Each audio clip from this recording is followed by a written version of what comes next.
नमस्कार दोस्तों। आज के इस विश्लेषण में हम वेस्ट बंगाल की राजनीति के एक बेहद दिलचस्प और नाटकीय सफर पर चर्चा करने वाले हैं। ममता बनर्जी का सफर। एक ऐसी नेता जो सड़कों पर विरोध प्रदर्शन करने वाली जमीनी कार्यकर्ता से लेकर 3 बार की चीफ मिनिस्टर बनी और अब एक ऐसे अभूतपूर्व चुनावी संकट का सामना कर रही हैं जिसने सबको हैरान कर दिया है। तो चलिए इस पूरे इतिहास और वर्तमान स्थिति को विस्तार से समझते हैं। वेस्ट बंगाल का तनावपूर्ण और हाई स्टेक्स राजनीतिक माहौल इस एक बयान से बिल्कुल साफ झलकता है। मई 2026 में हुए एक बड़े चुनावी उलटफेर के तुरंत बाद उनका एक सीधा और तगड़ा बयान आया था।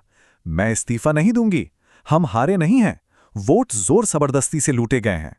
सच कहें तो ये शब्द उस टकराव और संकट को दर्शाते हैं जो आज इस राज्य की राजनीति के बिल्कुल केंद्र में है।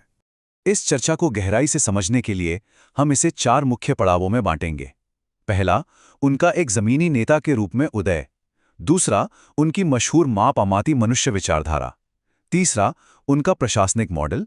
और आखिर में बात करेंगे 2026 के उस चुनावी भूकंप की जिसने सब बदल दिया।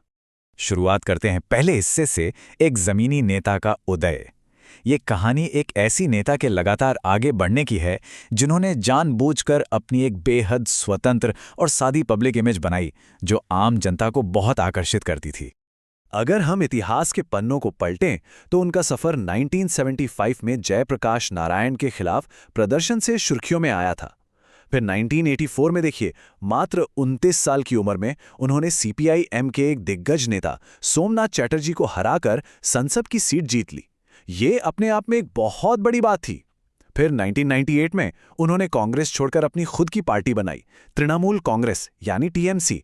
और उसके बाद आया 2011 का वो साल जब उन्होंने एक तरफा जीत हासिल करके 34 साल पुराने लेफ्ट फ्रंट के शासन को उखाड़ फेंका और चीफ मिनिस्टर की कुर्सी तक पहुंची।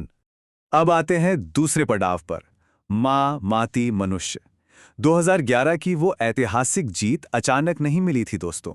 इसके पीछे एक बेहद सोच समझकर तैयार की गई कल्चरल और पॉलिटिकल ब्रांडिंग स्ट्रैटेजी थी। माँ माती मनुष्य, इसका सीधा मतलब है माँ, मातृभूमि और लोग। एक कमाल की बात यह है कि इस नारे की शुरुआत असल में 1991 में बांग्लादेश में बेगम खालिदा जिया द्वारा हुई थी। लेकिन टीएमसी ने इसे वेस्ट बंगाल में भूमि अधिग्रहण नीतियों के खिलाफ एक इमोशनल हथियार के रूप में अपनाया। खासतौर पर सिंगूर और नंदीग्राम के उन गर्मागर्म प्रोटेस्ट्स के दौरान ये नारा टीएमसी का वॉर क्राई बन गया था, जिसने जमीनी स्तर पर लोगों के दिलों को जीत लिया। आगे बढ़ते हैं तीसरे हिस्से की तरफ, प्रशासनिक मॉडल।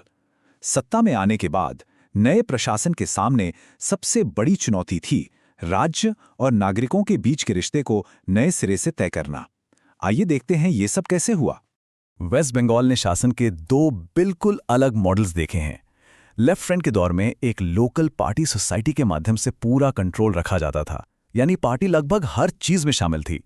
पर टीएमसी ने आते ही इस कम्युनिस्ट मॉडल को हटाया और पर्सनलाइज्ड वेलफेयरिज्म और डायरेक्ट बेनिफिट ट्रांसफर्स का नया सिस्टम लागू कर दिया। इस नए मॉडल ने सरकार को सीधे तौर पर गांव के लोगों और खास तौर पर महिलाओं से जोड़ दिया।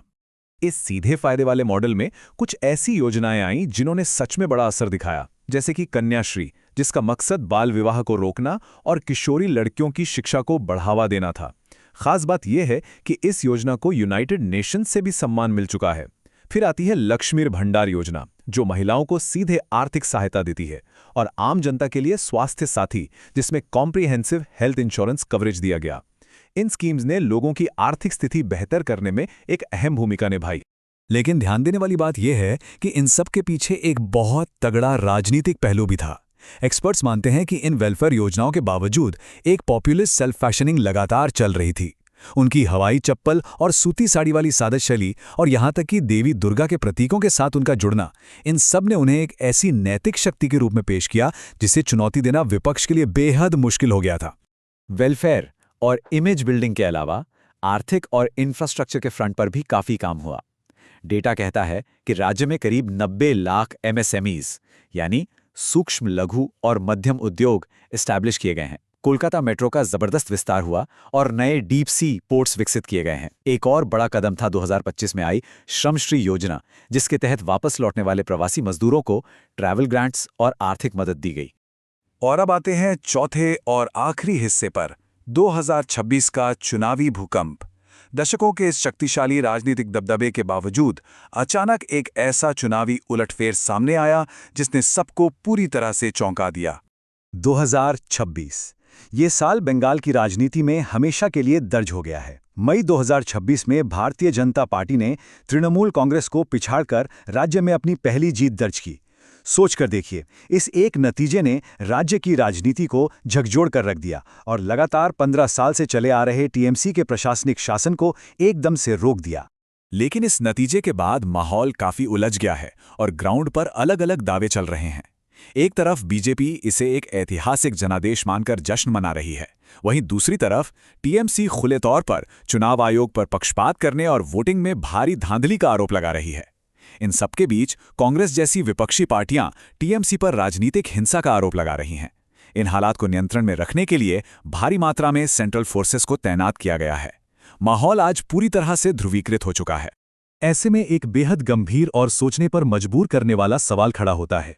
जमीनी स्तर पर लोगों को जुटाने और इतने बड़े पैमाने पर डायरेक्ट वेलफेयर स्कीम चलाने वाली एक शक्तिशाली राजनीतिक मशीन अपनी इस अभूतपूर्व चुनावी हार के बाद खुद को आगे कैसे ढालेगी। आज वेस्ट बंगाल एक ऐसे मोड़ पर खड़ा है जहां एक तरफ लोकतांत्रिक जीत के दावे हैं और दूसरी तरफ धांधली और हिंसा के आरोप। ये देखना सच में दिलचस्प होगा कि आने वाले वक्त में इस संकट का सामना किस तरह किया जाता है। आज के इस विश्लेषण में हमारी तरफ से बस इतना ही। ऐसे ही गहन मुद्दों पर चर्चा आगे भी जारी रहेगी।